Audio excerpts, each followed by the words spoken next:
Guys, share ko lang itong bagong airdrop, itong Rona.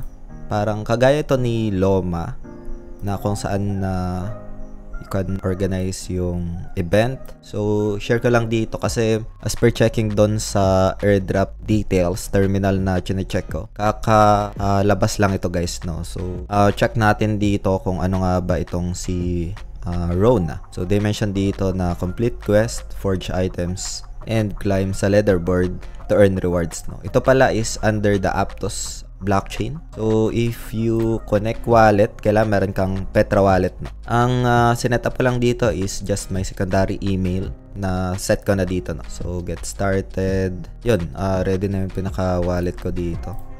I'll close this window na lang, tapos balik tayo dito kay Rona. Refresh muna natin. Check natin ito guys dahil as mentioned, no?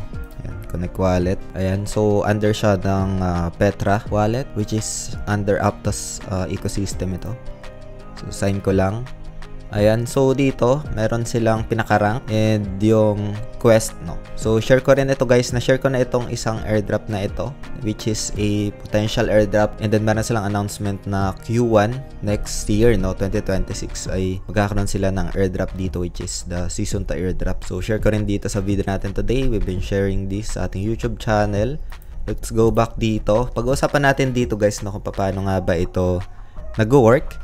And before tayo dito magsimula, kung hindi nyo pa na-like itong video na ito, please like this video first, subscribe yung YouTube channel natin, turn all the bell icon para ma-notify kayo dito sa mga updates na ginagawa sa ating YouTube channel guys. So itong si Rona, forge items, which is coming soon. Yung quest nila, ito siguro isama ko na lang din ito sa daily quest ko na ginagawa. And then follow on X, start natin. And as per checking dito sa kanilang X, followed ng Aptos, Jansen na pa, oh. And then Devs DeFi. So let's follow this one. Close. Join sa kanilang Discord, Telegram, tapos retweet, additional points. And let's refresh lang muna dahil na follow. Pero tayo nakuha na plus 30. Ito pala yung active ngayon, no?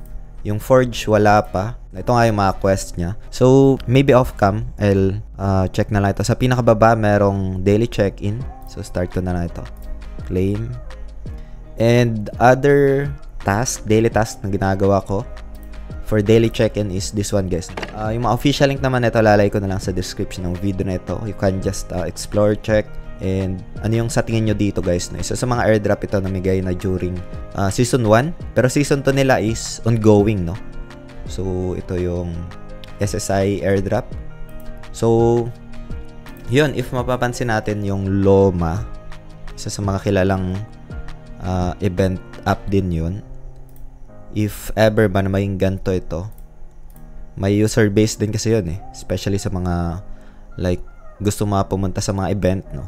So isa ito sa nabasa natin yung kanina, which is can organize events and forge items. Meron din sila dito pinaka leaderboard. Ayan. As of now, quest pa lang yung available guys, no? Maybe I'll explore na lang this one off cam, but you can explore this Rona guys, no? And itong SSI airdrop, katatapos ko lang ng mga daily quest ko dito, like X. Ayan, so na-done ko na. Basically, once na ma-verify nyo is you can get points dito guys, no? Yan yung mga pina-farm natin na merong daily task. Kaka-add lang natin itong si Rona alongside dito sa mga trades natin, no? So yun, kung meron kayong mga questions guys, feel free to comment lang sa comment section ng video na ito. So binabasa natin yan and ginagawa ng content guys, no? So yun lang for today. Hope you get some insights, updates dito sa video natin today.